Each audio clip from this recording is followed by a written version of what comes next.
Hello, my name is Austin Lyons, and I will be presenting on the evaluation of force-velocity relationships and isometric and isotonic contractions in wrist extensors.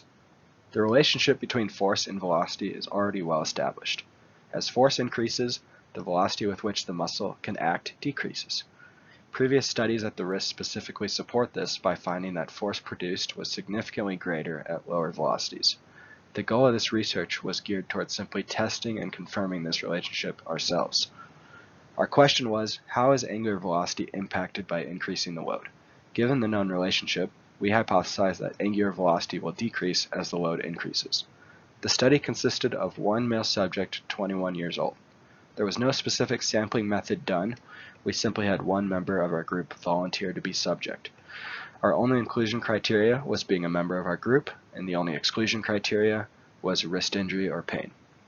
Our procedure involved timing the movement of the wrist from full flexion to full extension, incrementally adding weight each trial. We found the max concentric weight, the weight at which the wrist went into extension, the isometric weight, weight at which the wrist only could maintain neutral, and eccentric weight, weight at which neutral could not be maintained and the wrist dropped into flexion.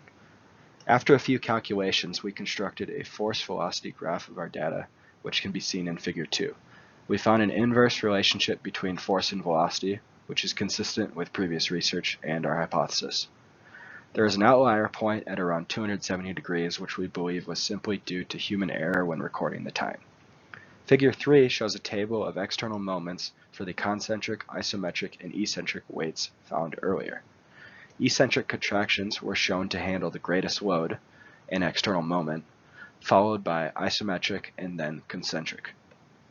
In conclusion, our hypothesis was correct and is supported by previous research. Lower velocity movements allow more time for actin-myosin cross-bridge formation, which then provides greater force. Looking at the different contraction types is very important for clinical treatment and rehab. Studies have shown that eccentric exercises of the wrist extensors can shorten recovery time and improve muscle strength faster than concentric in chronic tennis elbow subjects. This is because eccentric exercises can sustain the greatest weight.